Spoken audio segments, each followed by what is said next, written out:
Yes, of course. The societies in previous days, traditional societies didn't need this amount of information as they need them now. So, citizens are individuals who are receiving huge amounts of data and information from each and every location. And if the media doesn't have this freedom or this space of freedom, this is reflected on the society as a whole. At the beginning, I would like to go back to the history of this freedom. It is attributed to probably the Human Rights Declaration in 48, which the United Nations entrenched and stipulated the need of protecting freedom of media, freedom of press, which is 100% related to the freedom of expression. And also within the convention, the UNESCO convention, it also highlighted the facilitation of information, whether by words or images, and this was even before the digital revolution that has added resources to the media. The freedom of media these days, there's a lot of the media sees itself as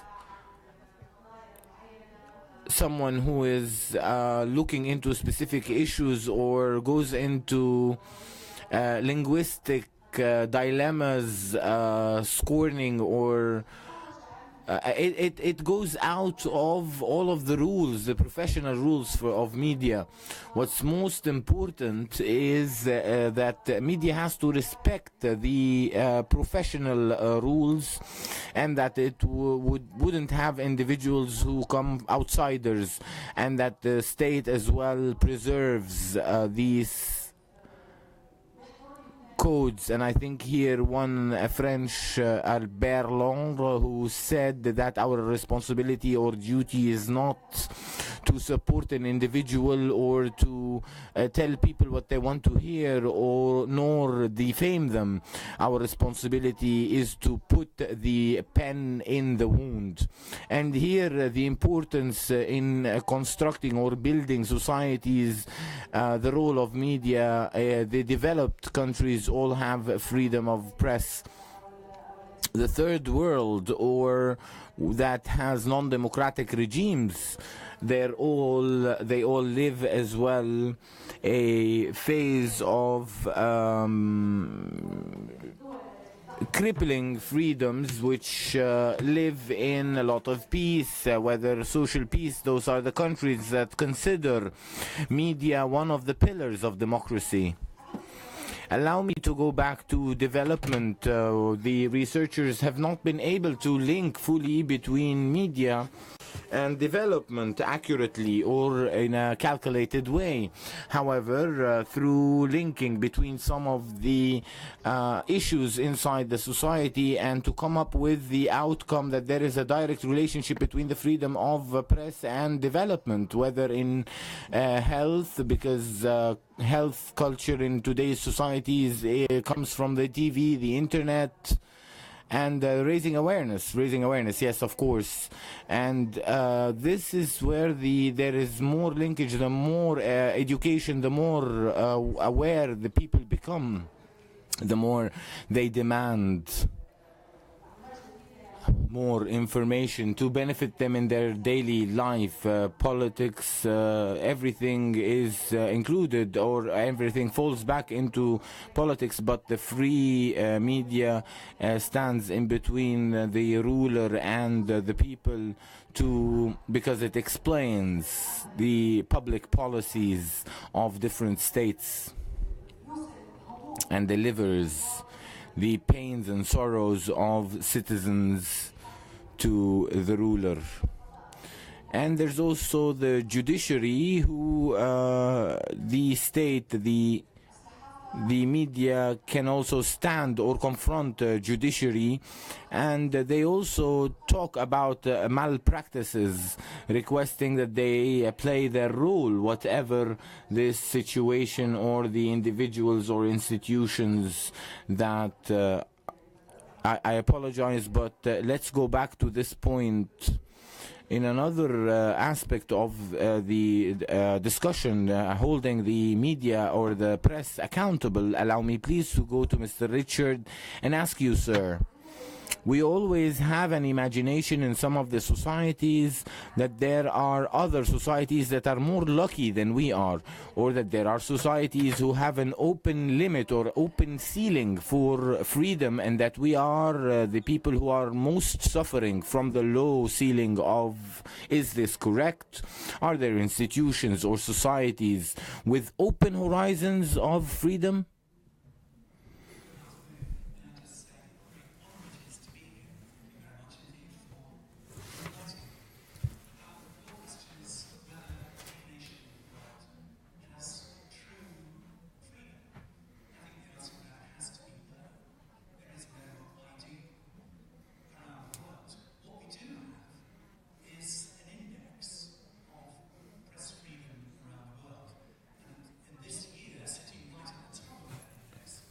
Norway, and right at the bottom, rather unsurprisingly, is North Korea. So that's a list of 180 nations. My own country, Britain, has sunk to 40th place. And that's actually around all sorts of different restrictions that are put on the work of journalists in Britain. If you'll excuse me, I did make a few notes. I'll just outline a few to you. Journalists in Britain are subject to a wide range of legal restrictions which inhibit freedom of expression. I work as a journalist. I need to remember that we have the law of libel, Official Secrets Act, the anti-terrorism laws, we have the law of contempt in court cases, we have the law of confidence and the development of privacy laws, intellectual property laws, legislation regulating public order, trespass, harassment, anti-discrimination, and obscenity. Now, you might think that Britain, which probably has the oldest established press in the world, my own newspaper began publishing in 1791, you might think that Britain has a long history of the freedom of the press, but that's not true. The press has had to fight for many years for the rights that it has. And you may wonder, excellent, thank you very much. Someone's found the map that I was referring to earlier. Can I just talk about this map behind us, please, for a moment? Please? Sure. This is compiled by Reporters Without Borders, by writing to 180 different nations, asking media experts, journalists, lawyers, to fill in a questionnaire about the state of their nation when it comes to the media. And it's mostly, to be fair, actually around the treatment of journalists themselves in those particular countries. I'll quickly explain the key. Those countries coloured white are thought to be in a good situation. Those yellow, reasonably satisfactory. So Britain, my country, is reasonably satisfactory. There's a noticeable problem in those coloured orange. There's a difficult situation, frankly, in most of the world, as you will see, the red colour. And finally, there's a very serious situation in those nations coloured black. It won't escape your notice that several nations in this region are fairly low down the ranking. I think it's very easy to look at that and become alarmed. But I don't think you should, because, as I hope we're going to discuss here, there are cultural differences, many, many cultural differences that have to be taken into account when considering the freedom of the press. I come from Europe, where we have a much more irreverent view of public life, if you like. It's not considered to be insulting, to be really very rude about the head of state, to be really rather rude about the government. In other nations, that isn't possible. It's culturally different. So I think maybe we'll leave that up while we continue this discussion. Thank you. والحقيقة طلب إن إحنا نسيبها شوية بس أنا حاسة إنها خطر على يعني. So this is important for our well-being here, but however, each one of us has looked to at his country and seen and compares the situation of press there. Mr. Richard spoke about two important points: the different culture, and also that there's nothing called open ceiling, but there is a way or a code in each institution that is agreed to. Let me go back to Mr. Albert and talk about these institutions and how they look. There's something that was said by Mr. Bassam al-Baghdadi, and I quote, in freedom of speech, it is the right of saying what you want, and it's also the right of people to say what you do not like. To what extent do our institutions, are our institutions capable of accepting that? And here I apologize, but allow me to say the beginning of the answer, I don't mean our institutions in Egypt, but I mean in general for media. Do people really accept what they don't like? Let me go back and say to something that Stephen just said right now, the difference, the culture difference, the differences of societies.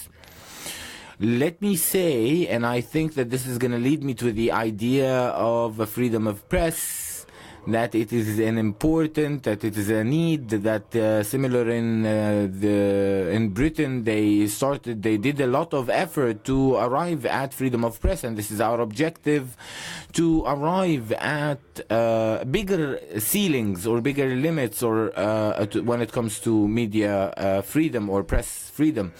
But there is sometimes people, we have a problem when it comes to releasing this freedom through our practices. What you were saying at the moment, the idea that I insist on a certain point of view, and we have a clear example on the social media. What I'm saying is right, and who's not with me, then he's not with me. It's become an issue of life or death. If you're with me, then you're against me. If you're not with me, then you're against me. And therefore, we have this a strong challenge that everyone is undergoing clashes all the time, and these clashes, because of they are seeing that you're either an agent, or that you are, or even if I topple a whole country, or the way I like, the way I think. Now we have some sort of extremist way of thinking, and this impacts, and that's why I'm saying freedom. The freedom of press and freedom for media is extremely important and a need. But what's more important is the societal freedom or thought freedom, how I can have enlightening and accept other people's thoughts and discuss with him, so that I can arrive at freedom in media or in press, that I would have a way to discuss anything that is against or contrary to my ideas. This is the freedom of expression and freedom of, yes, if I accept the freedom of expression and freedom of thought. But what happens is, in our media, we receive these extremist thoughts, and then we raise questions around it, and we continue in clashing all the time without being logical and realizing that these ideas, each one has his own idea, and I respect other people's thoughts, and I know how to discuss with them. This is in the region in general. And if I don't arrive at this freedom in areas where there are situations where there is no freedoms given, because the map was actually impactful. I mean, you're saying if there is insistence in areas that are actually limiting freedoms, or this isn't the word, no, this is in the region more, because let's look at the media inside the region or the press inside the region. Unfortunately, there is a lot of media channels that is based on polarization, on ethnicity. We have channels that have been classified that they follow the following ethnicity. So in the region, we already, even our media channels have been classified. Until this very day, we have Salafists, societal Salafists, if I can say that. Even in the political life, we're still saying, you are a Nasserist, so are you sad? Are you part of a Sadat's regime? We don't look where we want to go, and this is what's going to lead us to media and building a country, a whole nation. So unfortunately, the classification is based on ethnicity or other things, and this shouldn't be in the media, because if in media I'm talking as free media, I have to accept all of the different points of view. How would I accept if this channel or this means or this newspaper follows this ethnicity or that? Of course, it's very important to differentiate between the freedom of expression and the freedom of media. I think they would be accepting that, but let me go to Mr. Izzat. You have a lot of diverse experience and they're multicultural. The question would be, are there certain cripples? Okay, there are certain cripples that come from governments, from regimes, but the people who work in media, do they put their own limitations or codes to free themselves from terrorism of others or opposition? If I say the truth this way, do we put our boundaries before holding any government accountable? I wanted to go back to the map that Mr. Stephen mentioned about journalists with no boundaries. I think that dealing with a map like this, I think we're confronting a problem here, that the relationship between the media and other authorities elsewhere in the world, there's a lot of changes, or that there is a lot of discussion and debate today. If you go to Google, for example, and you see, I was trying to do some homework yesterday and see how people are talking worldwide about this interactivity between the media or authorities, legislative authority, the executive government branch, and also what's new in media. So small things that I wanted to show you, so that we all know, and we have a lot of youth from different parts of the world with us here today. To give you an example, if we talk about what's happening in Italy today, there is a law that is being drafted within the Italian Parliament on stopping any recordings, and that the journalists who will provide such will stand before a judge. Again, they're talking that this type of laws, mafia can use them to imprison journalists easily, because they can't use them and they can't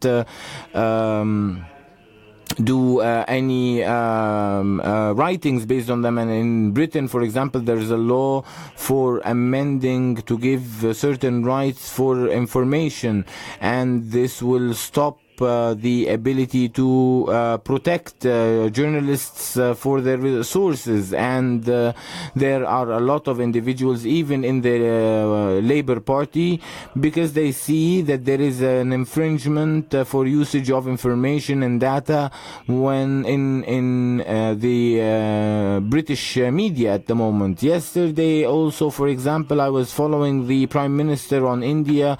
He provided a number of tweets where he spoke about the idea of abuse of freedom of journalism, and he was requesting them to concentrate on normal citizens and not only on politics.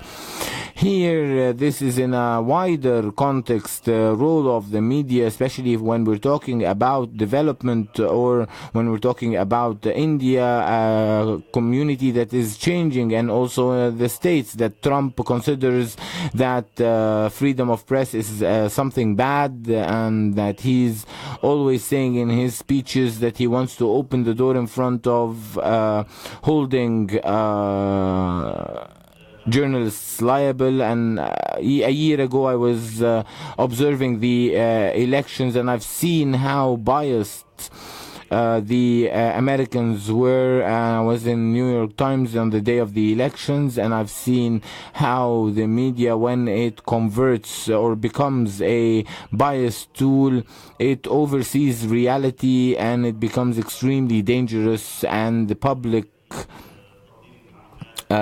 perception falls in the falsified information and the political situation. They see social media, what happens in the changes that happen throughout the world. I think that the flow of information definitely leads to transparency and to good judgment, and that this is an issue that we all agree to. There are a lot of enhancements that are required in this area, whether here or elsewhere, and a lot of other developing countries, but also the developed countries have their own problem, and the relationship between journalism and between authority needs to be redrafted greatly. This is like what's happening in the United States and Europe, Eastern Europe. If we take another example that dealt with migration, the images of migration in the international and the Western press, there's a lot of reviews that has been conducted on ethical journalism at the moment, and I believe that there's a lot of individuals here who have participated in reviews, important reviews, when it comes to the image of a migrant in Western news. When the migrant's picture, when there is discrimination against him, there is a lot of reviews that we need to talk about. However, I still see that there is challenges that are confronting the job, not only the freedom but also professionalism, as Mr. Albert Shafi mentioned, to let go of biasness towards something. Thank you very much. Thank you, sir. I would like to go back to Ms. Suad and ask you, we're still always a step ahead, we're always a step ahead, and we always sentence or judge that there are malpractices, but allow me to go one step back. I'd like to know what are the correct practices if we're going to talk about the media or press, that they have right for freedom and they have to obtain that. Then definitely there is a path for them to achieve such one way or the other. I'd like to ask you specifically about the code or the editorial code and how related it is to the ceiling of freedoms. I will speak about our experience in a French institution owned by the state and funded completely by the state. We really don't need advertisements, fortunately. The budget of our institution comes from the parliament. So when we are visited by foreign visitors, especially from the Arab world, they say that you are the voice of the state because you are funded by the state. They cannot just understand that there is a huge difference between the state that funds and the state that censors or controls. Yes, in France, the public institutions, they cannot have interventions from the state, and if this happens, then the gates of hell are going to be flung open on them. And in fact, the journalists sign a code of conduct that has to do with respecting the ethics of the profession. This is why I mentioned the importance of such ethics, because journalism has to be taught in schools. Its ethics has to be taught in schools before the student becomes the bearer of the responsibility of the public opinion. The journalist should conduct his or her work professionally, which means making sure of the news, depending on the opinion and the opinion of the other. And if this is not done, then the institution is held accountable. The head of the institution will be held accountable. So it's of paramount importance that the journalists from the outset should respect this code of conduct, and that no outsiders should delve into the arena of journalism. We are not going to have some sort of surveillance on journalists on daily basis. However, within the framework of the profession, the code of conduct should be applied. We in the field of media, broadcasting from Europe to the Arab world, we are geographically so far away from the receiver, and this is why we shoulder an extra burden. And so we need to know who are they and what do they need to see in their daily life, but within the framework of utter and complete freedom. We might be jealous. Yes, but the principle here is respecting the professionality, the professionalism. A huge part of what Ms. Suad said has to do with the responsibility of the journalist or the person sending the information. The idea of the code of conduct or the code of ethics could be part of the help needed. So, Mr. Stephen, I want to ask you once more about the path to the journalist attaining more freedoms and more liberties without being a tool of destruction. In so many communities, there is some confusion about journalists receiving a great deal of freedom and his ability to maintain the truth, because just like Mr. Albert was saying, half the truth is a big lie. And so how can this be attained without the journalists being turned into tools of destruction of communities?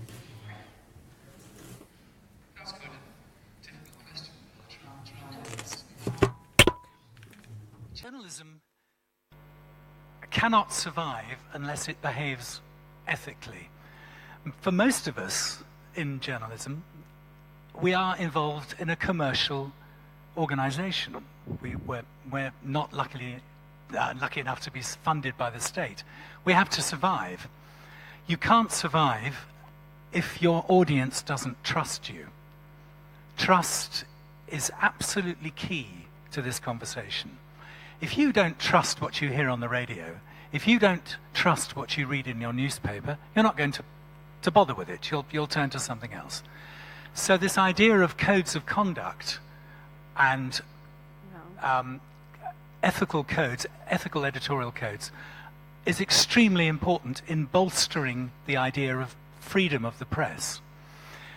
We need to source credible, verifiable information and pass that to the people. Why?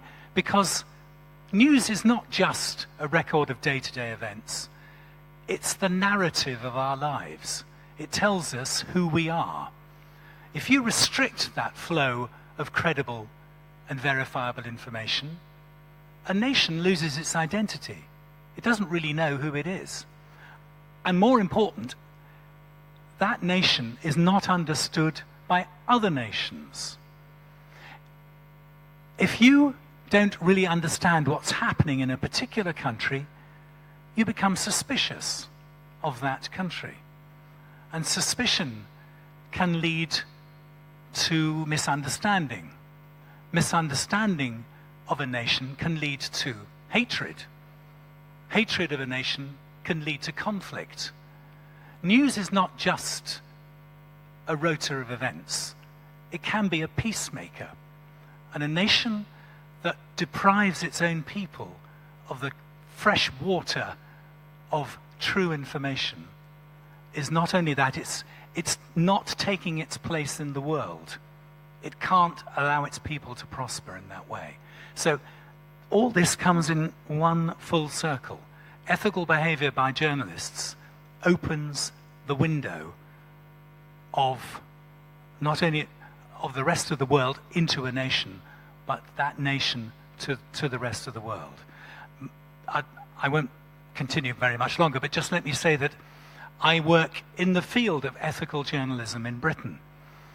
I run something called the Organisation of News Ombudsmen, and people like me sit in a newsroom and have the freedom to evaluate the journalism and write about the journalism to the reader. I can correct the errors of my newspaper, and the editor can't interfere with what I do. In return for that freedom, the editor clears his or her desk of all the problems that land from angry readers, angry politicians, etc. They come my way instead. That's an ethical way to try to regulate the press. I'll stop there. Thank you for that. في الحديث عن بناء الثقة كواحدة من الأساسيات اللي بتدي الصحفي مساحات أكبر، هسأل مستر ألبرت، حضرتك كمدير لمؤسسة إعلامية إخبارية ناجحة بالتأكيد بتخضع أحيانا، أو مش هقول المثل على حضرتك، المسؤول عن مؤسسات دائما بيخضعوا لإغراء of an institution sometimes is lured into publishing some news that are a bit sensational, which are sometimes, allow me to describe them as lying incidents or lying news. And this is compared to another path to build confidence. Of course, the institutions want to gain profit, but they also want to gain confidence. How would this be balanced? I would like to quote you and Stephen, and I would like to add that there is a path to reach the audience to create a foundation of confidence. I'm going to speak a little bit shockingly, so please bear with me. When, in order to create this confidence, we have first to respect ourselves. If such respect is not there, then there won't be any sort of confidence built between us and the people.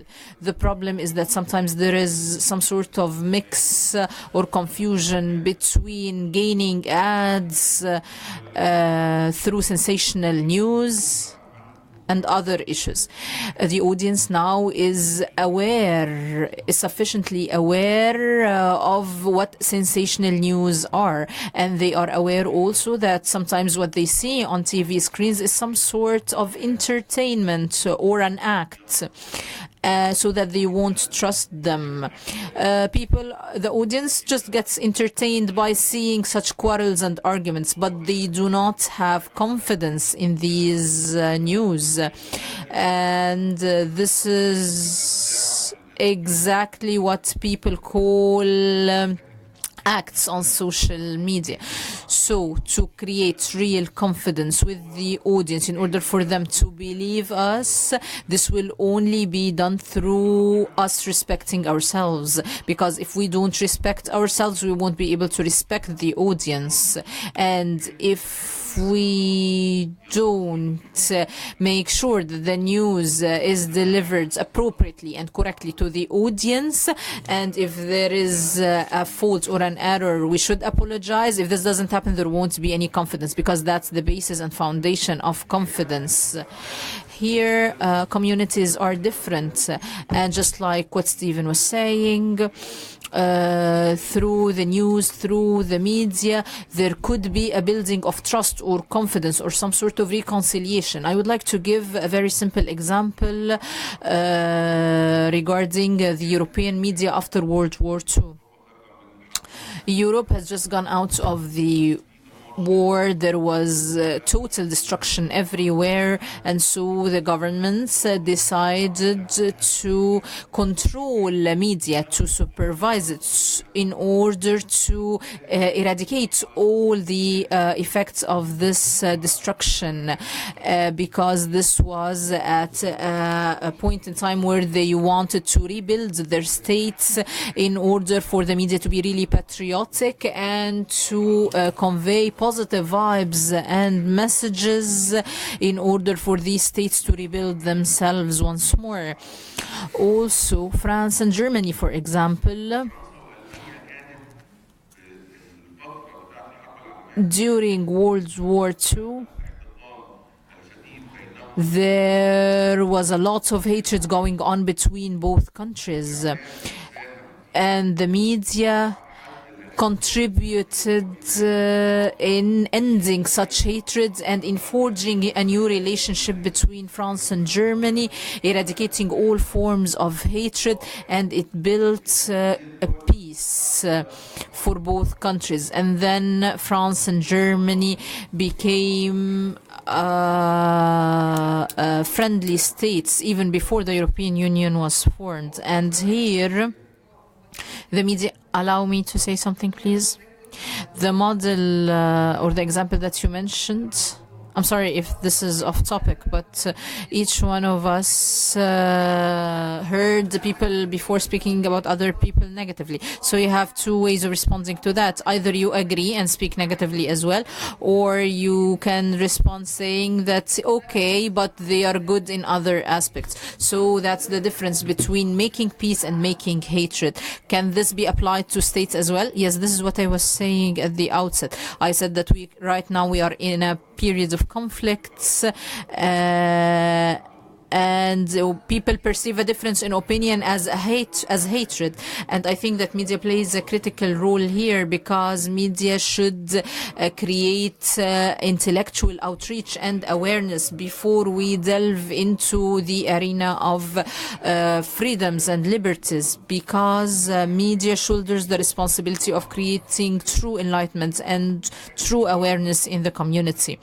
We always speak about developmental media, and I don't want to use this word. I want to use the enlightening media adjective, because we want people to hear each other. We want people to coexist so that they can build. We need to accept different ideas so that we would turn into one that builds. So this has to be formed into a strategy, into a mechanism where media insists on unifying a community by creating real culture. Of course, we don't unify ideas and thoughts, but we're talking about a general mindset of accepting the other and of abstaining from attacking the other. Now we have reached a level where the personal privacy of a person is violated. I mean, why would someone speak about the personal life of someone through media channels? Today, our media should move beyond this phase, because violating the privacy and the personal lives of individuals should be criminalized. I'm not... and by the way, the personal life of public figures or politicians is different from the personal life of normal individuals whom I'm speaking about. Media should move beyond this phase and should take the responsibility, their enlightenment responsibility, so that the community would move to the phase of accepting the other, because we are at a point where we should be rebuilding our country, just like Europe was at after World War II. Now to Mr. Izzat, before we move to the Q&A session. Mr. Izzat, there is some sort of differentiation here. We have the public awareness concept, and I think that this is a form of building the states, and also there is the politicized media. How can we differentiate between both concepts? I think that politicized media is a concept that is about to die off, because with all the informational flow throughout the world and all the social media that we see now, ends the legend or the myth of politicized media. And also regarding press and journalism, the definition of the freedom of the press is mainly about the lack of or ending the control of the state over journalism. How old is this definition? It's very old. Yes, this is true because media has been evolving. But what I'm saying here is that politicized media is no longer a strong concept. And I think this has already been discussed in Egypt before.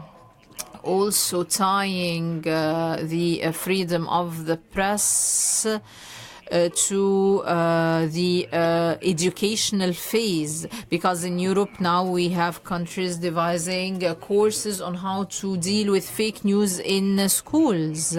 In more than one European country, now they have special programs that are going to be part of the school curricula to teach students and learners about how to differentiate between true news and fake news. This means that there is a general apprehension in mature societies and communities regarding the misuse of this freedom of the press.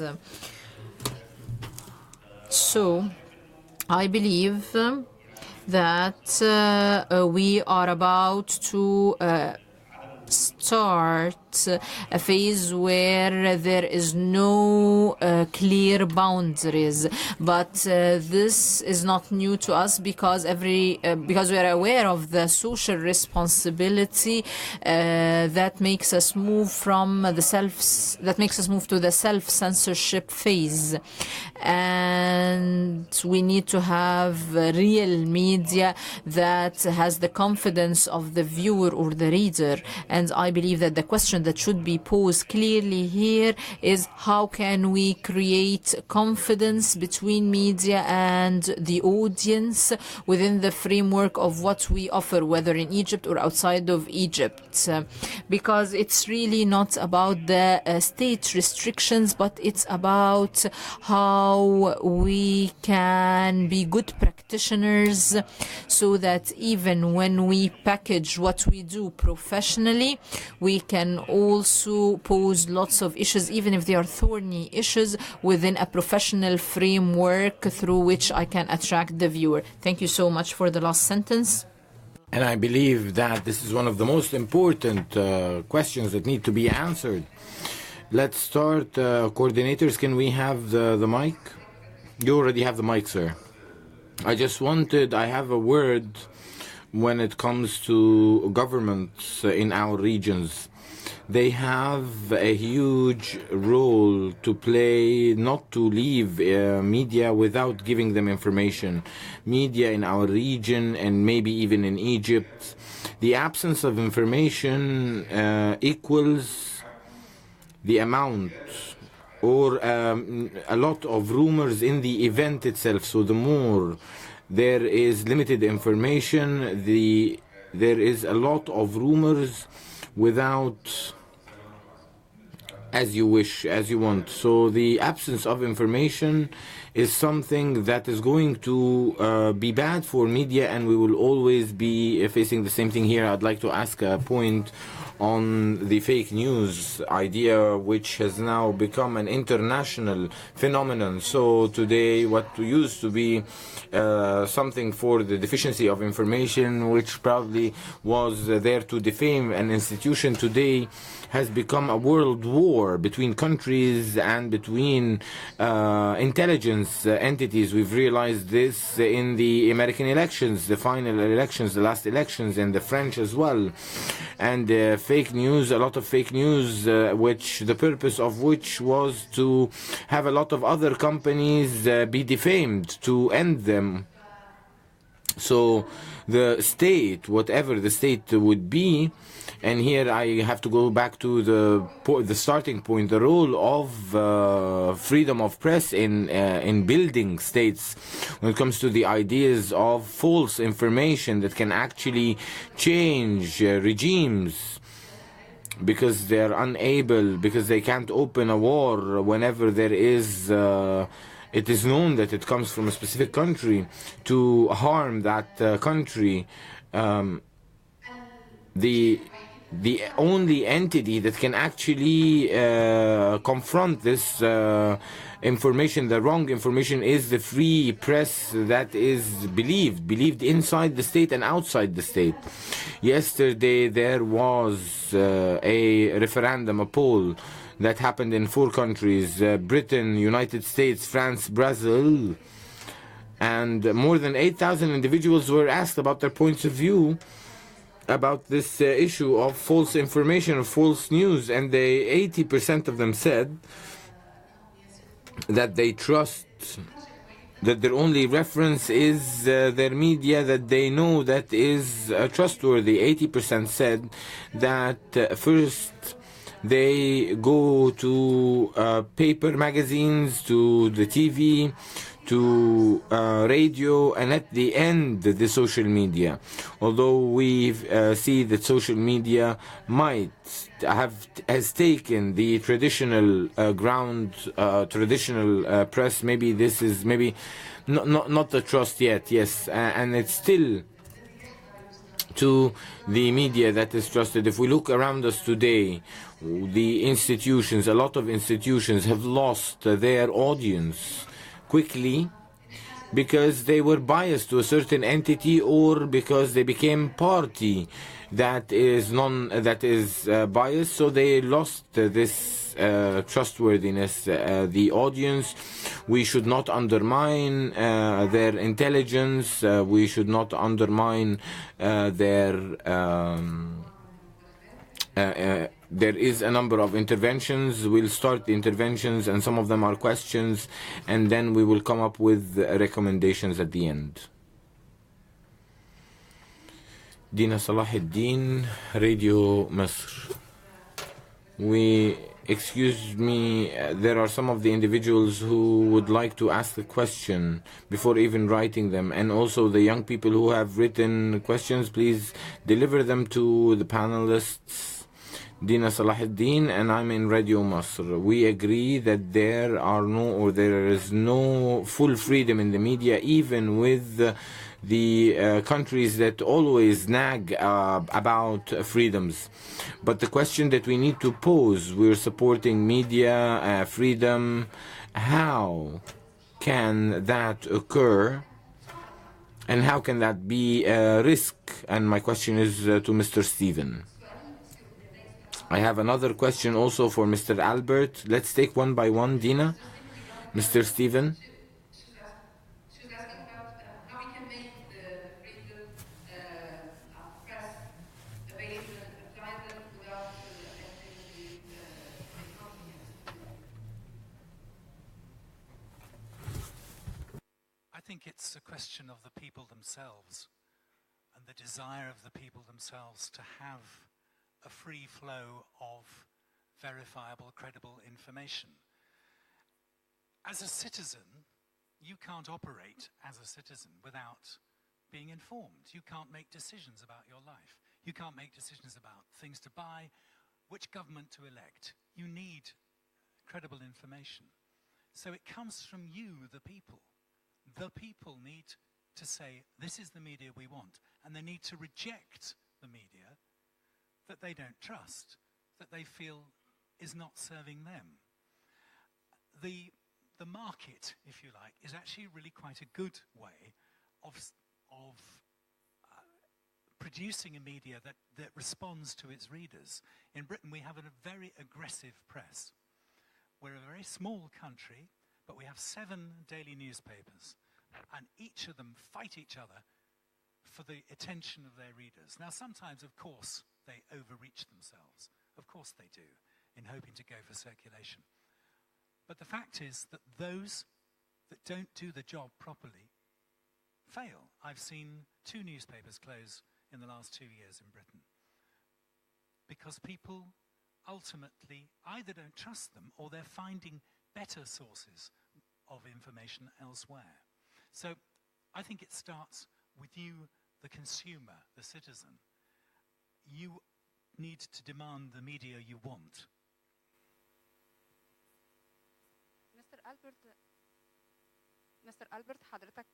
Mr. Albert, you mentioned that the communication apologizes if there's any mistake, so this gives him or the media the trustworthiness. Is this the only criteria, sir, or are there other criterion to... No, this is part. I said it's not the only criterion, of course, and it doesn't mean that you should make mistakes. If you allow me to say,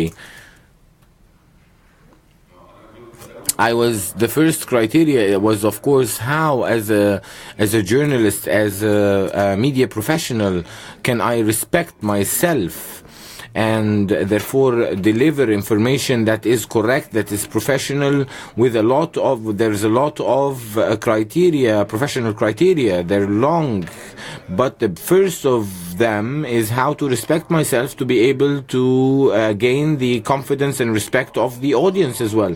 It has not only become, we're not only concentrating on professionalism, but there is also commercial, there's social media, there's the responses on the social media, and the vision, and the number of likes, etc., etc. So now these are the criteria, and unfortunately that's why I'm saying, let's go back to the basic ones to be able to create trust with the spectator or the viewer. Khalid and I'm an Egyptian journalist. Let me go back to the title, and maybe the first the first title we had, Convincing People with Freedom, in 2017. The journalists who work in this, do you see that we as journalists have been able to convince people, convince states and individuals about the freedom of press? Have we been able to ask them to defend with us this freedom, defend this freedom, about this freedom? I just need the answer. Do you mean that have we worked on our case enough so that the societies and the governments help us? Yes, it should be ours, because the freedom is not freedom for the media only, but it's for people. It is the right of the citizens. So have the citizens now, or the governments, been convinced with that? Do they push that? Do they, if we succeeded in doing that, or if we didn't, how can we correct this path?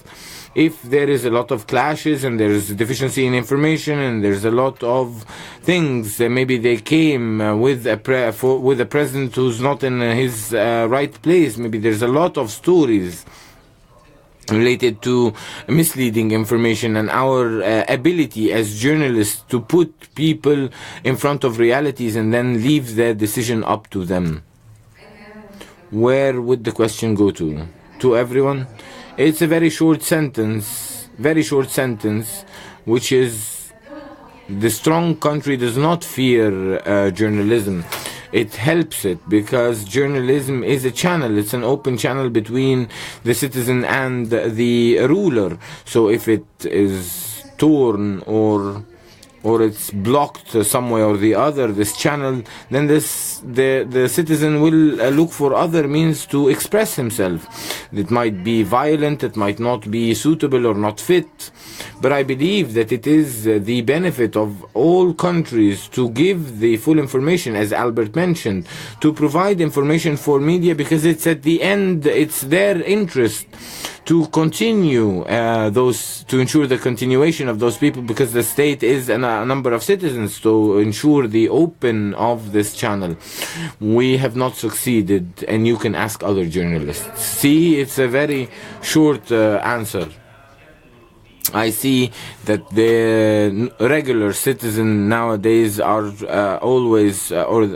everyday citizen are trying to see whether the reality, whether it is correct or not, the ones who are in the media 24 hours. So the citizens have succeeded, but we haven't. I think also that there's a lot of retreat in the information provided, whether in the written media or in electronic media, on electronic websites. I think that we are still confronted by a huge effort that needs to be exerted to become professional, and this is not only Egypt. Of course, I see that there's a lot of countries that have or face the same problem, since we have individuals guests who are from different countries. I think that we still need this leap, this this has to come in line with that the people themselves would interfere, people who work in this job would interfere to ensure that there wouldn't be any journalist who does not know how to deal with information. Unfortunately, a lot of the retreat of newspapers, especially in Egypt, is due to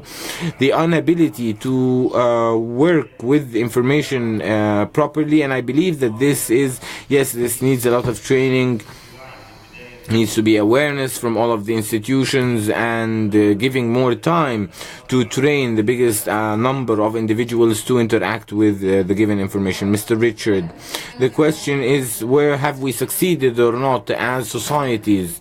And I think that it can be an open question in gaining societal or international societies' empathy for freedom of expression.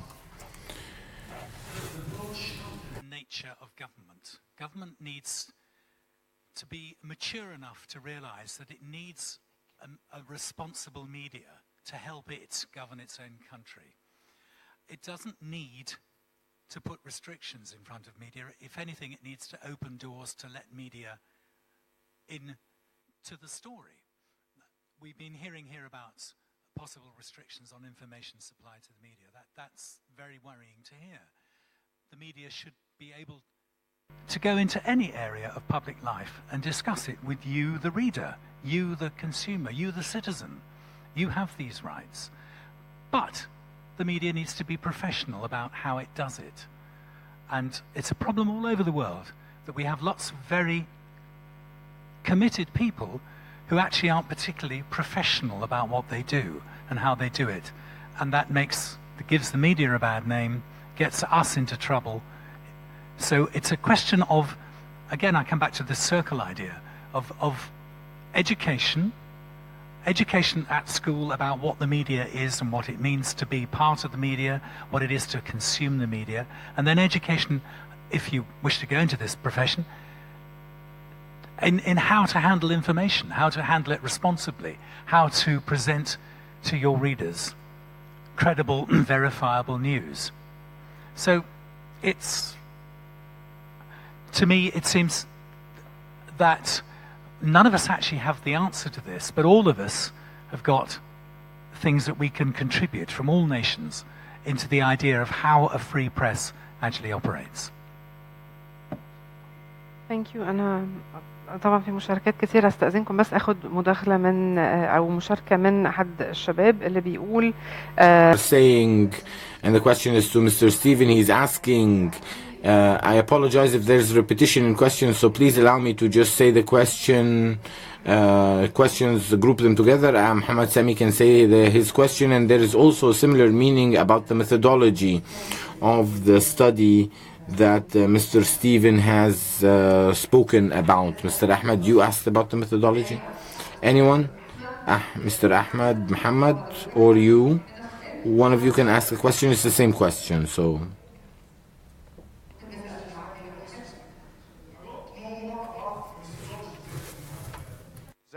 The studies about the press freedom, more the statistics and the relation between the culture of this country and the results. I want to know more details, more further details.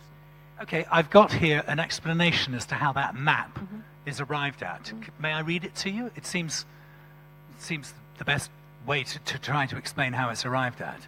The ranking of the nations has been carried out since 2002 every year, and has become an important tool in the principle of the emulation between states. And it's a point of reference for the United Nations and the World Bank, and politicians don't like it. The index ranks 180 countries according to the level of freedom available to journalists. It's a snapshot of the media freedom situation based on an evaluation of pluralism, independence of the media, the quality of the legislation in that country, and the safety of journalists in each country. It does not rank public policies, even if governments obviously have a major impact on their country's ranking. Nor is it an indicator of the quality of the journalism in that country. I think that's an important point. the degree of freedom available to journalists in 180 countries is determined by pooling the responses of experts to a questionnaire that I mentioned earlier, devised by this organization called Reporters Without Borders. So that goes out in 20 different languages around the world. And it's a study that tries mostly to establish the safety of journalists, actually.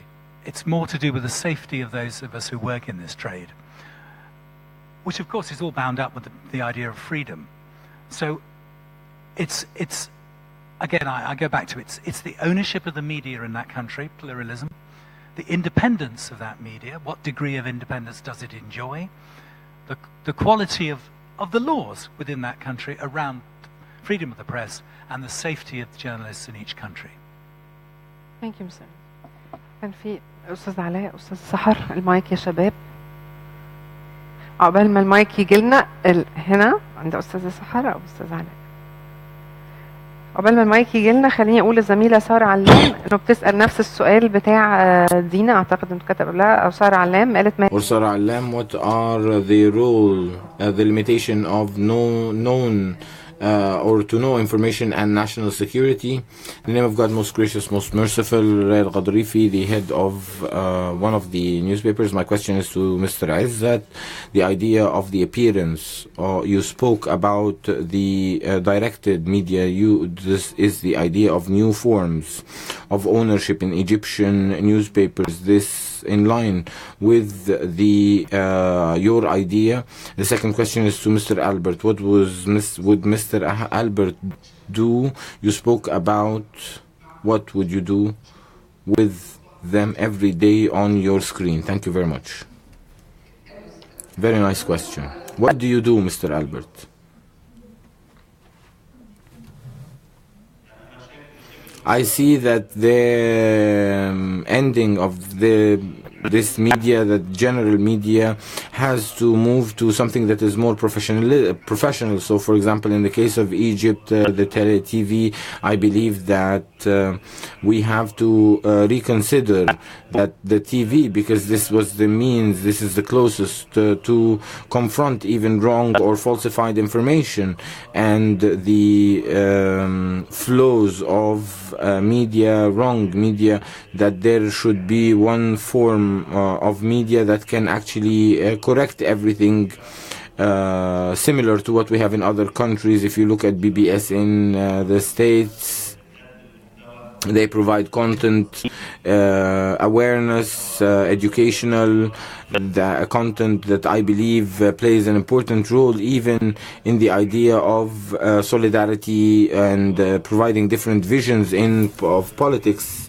BBC plays a role, although we have a lot of comments on their performance in the way they tackle certain issues of the Middle East.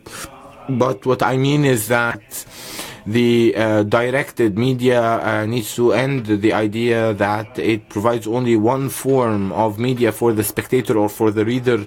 I think that this is not acceptable anymore, and this was the meaning that I wanted to stipulate. And I think that the ownership methods or shapes are different, and this change gives non-stability. The change of ownership, or the owner moving from one hand to the other, I think that this gives no unification of the message that is being delivered, and this makes a lot of turbulence. I've seen a lot of things happen in the area. There's going to be a lot of changes in our region as well due to the changes in politics. I think that this is going to also change the message that will be provided over the coming period. We have to maybe we have the right to develop ourselves as well remotely from other things that are owned by non-Egyptians, for example. To respond to your question, but there's a huge difference between the ideas around a certain perspective, my perspective and your perspective, and this is what I was talking about, and between performance. because the issue is that if I'm performing somehow and I have a loud voice, or I'm talking to C class or A class or B class, that we're talking about performance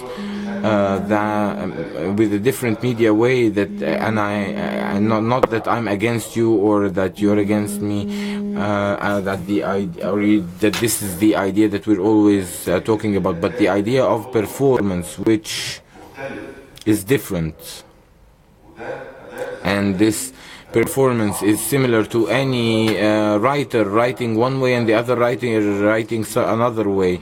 This talks to A class, C class, B class, and each class, social class within the society has their own way that you talk with.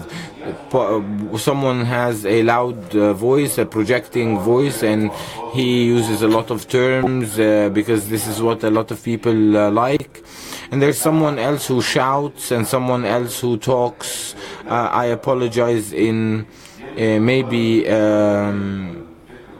less than A and B class way of thinking, but because he's talking to a different class of people. And we have a lot of examples for those individuals, and this is a diversity of performance, not in a specific inclination, because I'm against the presence of such extremism in ideas, and to accept others or tolerate others. This is a totally different story. To keep time, we will try to have questions faster and also answers faster. Thank you. I had a question from Ms. Marina Al-Mosri. Microphone, please.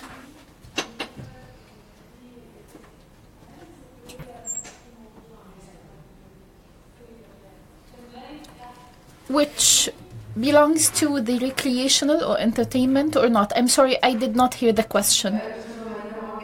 Mrs. Marina's question is directed to Mr. Albert Shafiq. I have nothing to do with the recreational or entertainment. The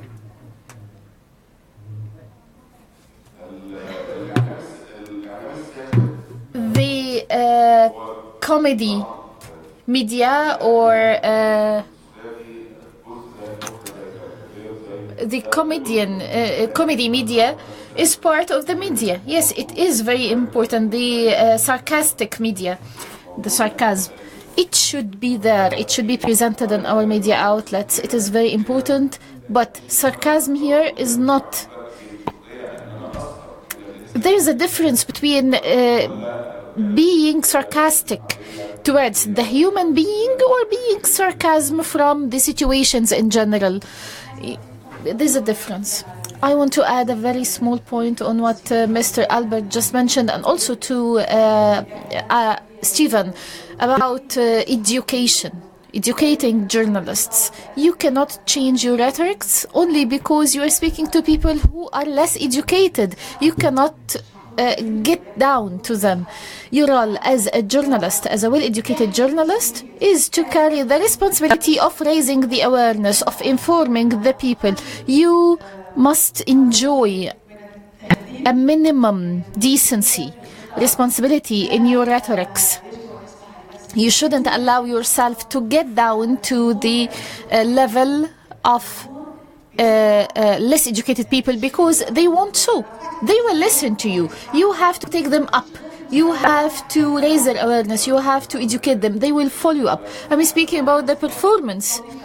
I'm adding to what you said.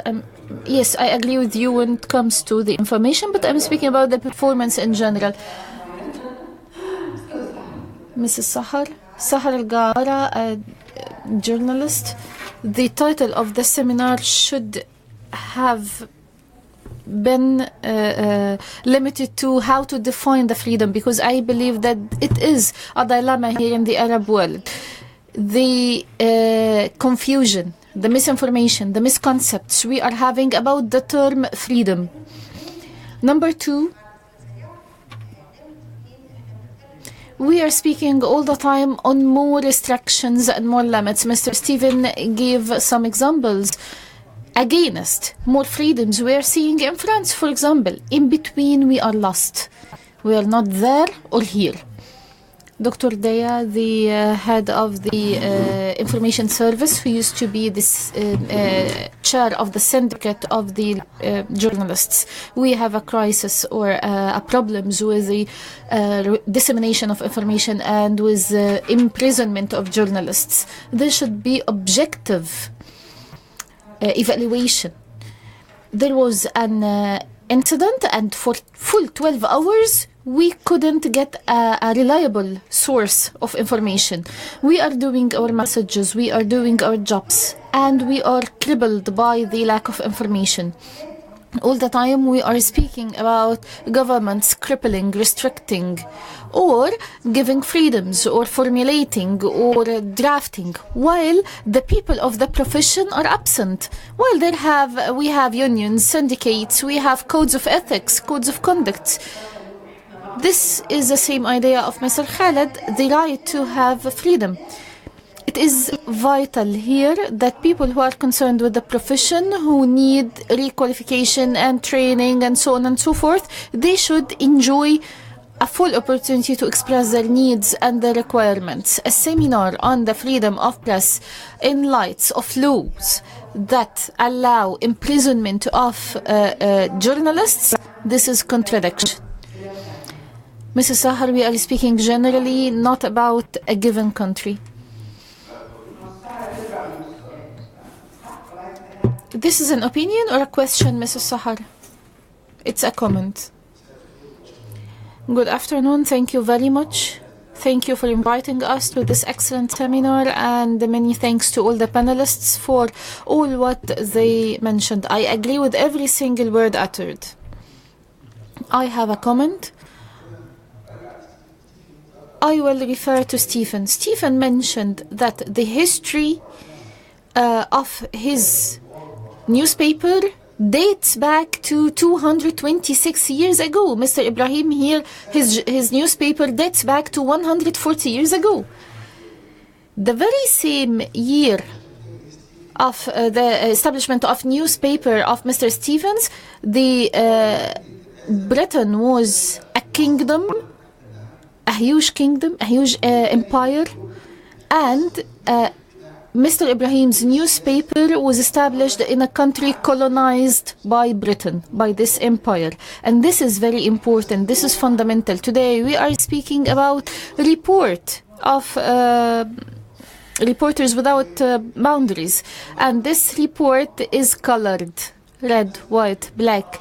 Many people do not know that India, for example, this India, which ranks in a very important position as a democratic country, it has a very bad ranking on this report of Reporters Without Borders.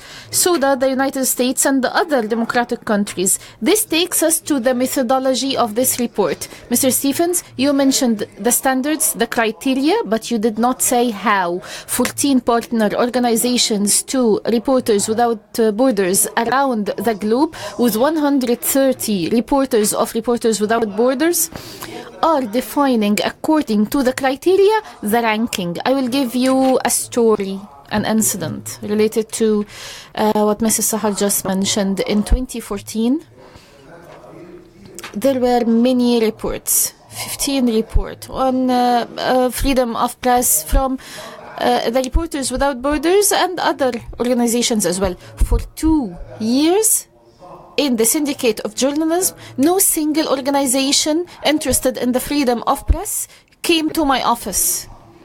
By coincidence, the Organization of Protection of Journalists in New York came to me to get some information, and they were surprised that this is the very first visit by an NGO working in the freedom of press to the biggest and most ancient syndicate of journalists in the Middle East. I am not being I'm not being skeptic about the reports, but I'm being skeptic about the methodology. Results could be close to the real situation as we see and as we depict, but the situation takes us back to the start. when the observers was established and when Al-Ahram was established, what was the situation of Britain and what was the situation of Egypt. This takes us back to the current situation. This is not a justification. This is not a beautification of the situation. We are going through a very hard situation. No one ever worked on the ancient, contemporary, or modern history of Egypt have ever seen time similar to the years since 2011 until now. We are going through major changes. This is very much close to the first French Revolution, which extended in Europe till 1840. 70 years of consecutive revolutions that resulted in having the observer. We are not asking you to wait for 70 years. We are asking for time. If we are speaking about journalism as being part of the society, part of the context, the whole context is not yet stable. Yes, there are violations against the press in Egypt. I know this. I am responsible. I am an official. And I used to say this while I'm chairing the syndicate of journalists. There is lack of information. Definitely. We are suffering from this. Yet, on the other side, there are indicators that we need to notice and read. There is an article in New York Times for their correspondents in Cairo. Read about what he sees in this country, what he sees in this conference. This is not the first report. This is not the first article. It is 100+ reports from the same newspapers. Read this article, please. We are having huge changes, and officially we have 1,200 foreign correspondents. This is an indicator. It is an indicator to the freedom of press. For a full decade, 10 years, no single correspondent have been kicked out of Egypt except for 5 correspondents. They have been kicked out Egypt in a single incident all once. In the last 4 years, we have more and more indicators that are quite positive. We have quantitative increase rather than qualitative, but let's speak of numbers. In the Egyptian media, we are having increase in the newspapers that have been licensed after 2014. 18% increase in the number of newspapers that are being officially published. In the channels, it depends on the number, the official numbers that we have, that is approximately 22% in the same years, and the number of journalists as well, we have an increase. The number of members in the syndicate have increased 25%. Other than thousands who are not part, there is a new one that is being established in the first time in the history of this country. Now we've started lately. Let me go back to the Constitution. I am honored to be amongst the number of one of the 50 people who wrote the Constitution. There is an article, I don't think, no, I'm sure that it is there in the French Constitution, and the United States, there is no Constitution, which is the non-legitimacy of stopping or seizing license or ending the operation of any media tool without, even if with a judicial decision. We're talking about a constitution maybe that has not been applied yet, including the imprisonment of journalists. It hinders, it stops the journalists. The law is there, has not been changed yet, but the court can go back to the Constitution and apply the Constitution's articles, and the Parliament can provide. So the freedom of journalists at the end of the day and the press is an issue that is not properly accorded. And thank you very much for the beginning. Can we link between the development, the economical development, and the development of citizens without media development? As a researcher, I'm speaking here. It's impossible. China is number 2 or 3 in the world today. The freedom of media is number 178, just before the end. 3 countries. So our final question. Egypt, what is it looking for today? Allow me to ask the question to be broader than this. Egypt, what is it seeking now? More freedom for the press? More stable citizen? More educated people? A citizen that is capable, who can have health care against virus C, for example. The experience is there are a lot of countries that have chosen their paths because China has already chosen, India has also chosen. Both countries are more than a billion, and they've been included. Now, what's the first priority? Are we looking an index? Are we looking for an index that we need to develop on, or are people doing observers and ahram at the same time? This is occupied and this is occupied. Which should we look for? I believe that this is a question. This is a difficult question, and I think someone else needs to answer it. Thank you very much, Mr. Dia. Thank you. We will take a number of recommendations. Finally, if anyone has a recommendation, and of course we will go back to the participants in the panel to come up with final recommendations to come to free journalism and free media. If it's a question, I'm going to apologize. We don't have time for it anymore. Yes, okay. Take us to the recommendations. Lead us. Dr. Yasser Abdelaziz, you have to prepare yourself because the mic's on its way to you. Good afternoon, Ahmed Badr. And I'm an Egyptian journalist, and I would like to ask if the map was correct. I want Mr. Stephen to tell me what are the steps that Egypt can undertake not to arrive at white but only orange. And how many years do we need to apply that if we're saying that the 2018's president can provide in his platform something for freedom of media? Can you tell us steps? Thank you very much. This question was asked before. This is the World Youth Forum. It's not the Egyptian Youth Forum. We're not just here to talk about Egypt. I put that map on the wall because I thought it showed the world. There are many people in this room from many, many nations who all have concerns about the freedom of the press in their own nation. We're not just here to talk about Egypt.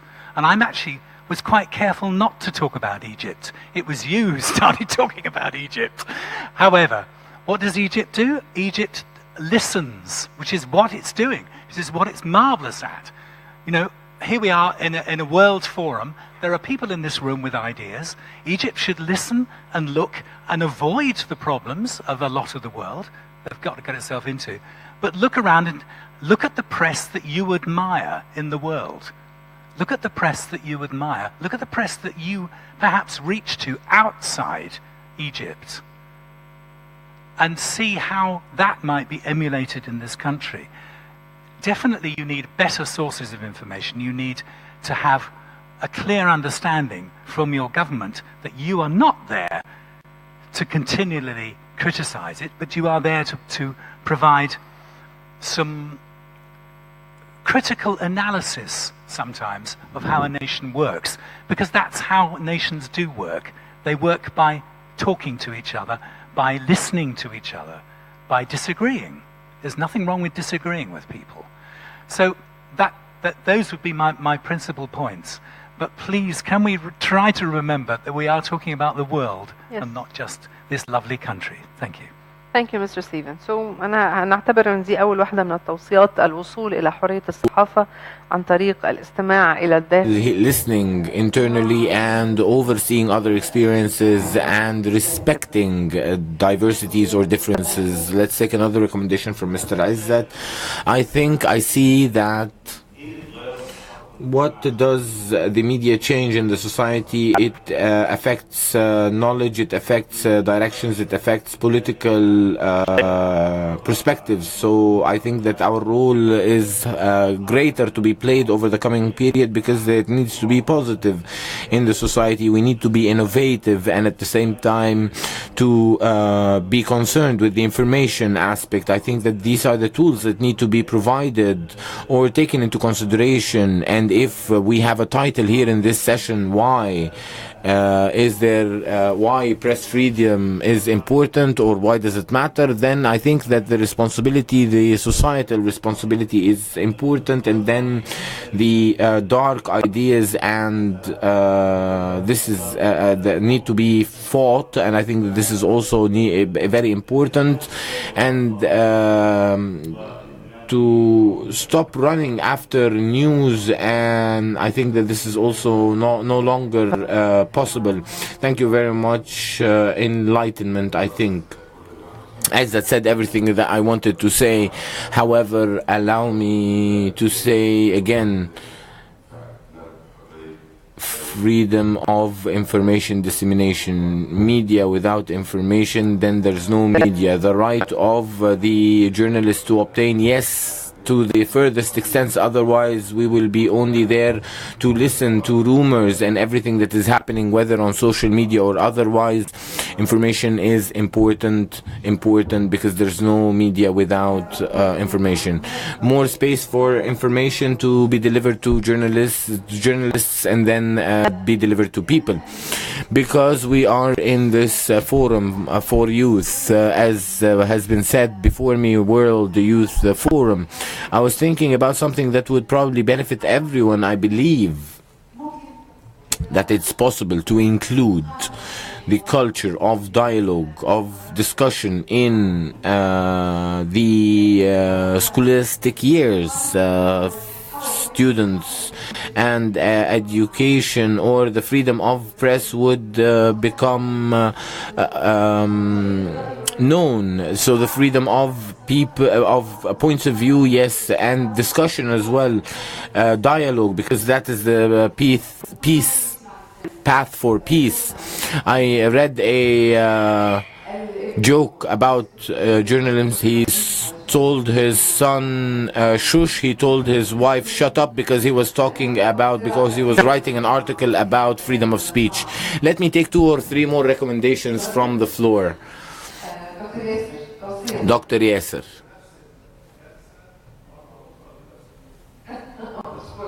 I apologize, I have not been able to hear the speaker.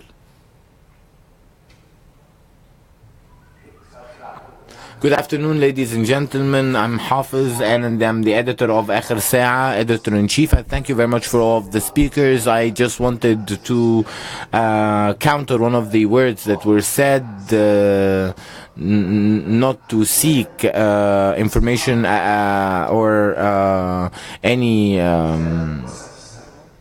unifying the backbone of information or media. Sir, what I mean is what happens in the media, the fake news. What I was talking about was the fake news. Anyway, since we're talking about recommendations, so when I'm saying about a journalist who was capable of first delivering piece of information, the idea should have been a freedom of media, not freedom of press only. And all of my colleagues probably intertwined between both and electronic channels as well, so we needed to talk about media, not press only. The recommendation is that I want a commitment from all of those who work in media with codes of ethics that would be available in channels, available in newspapers, available in magazines, as have been mentioned by Mr. Dia, that they as soon with notification, so you can issue a newspaper as soon as you notify, and that's a given right. While notification, he needs to commit with a code of ethics that he has included in addition to the code of press, so of freedom. I don't see that freedom is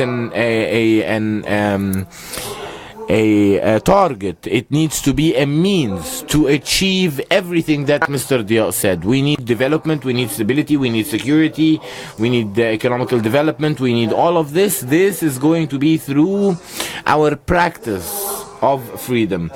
Practicing of freedom, there needs to be codes of ethics for everyone to abide by, to commit to, everyone working in this area. Thank you very much. And let me rephrase, so that the freedom would be a means to build nations and build awareness, and also to commit to codes of ethics. Thank you very much for this session. I've really benefited and enjoyed your participation. Thank you, ladies and gentlemen.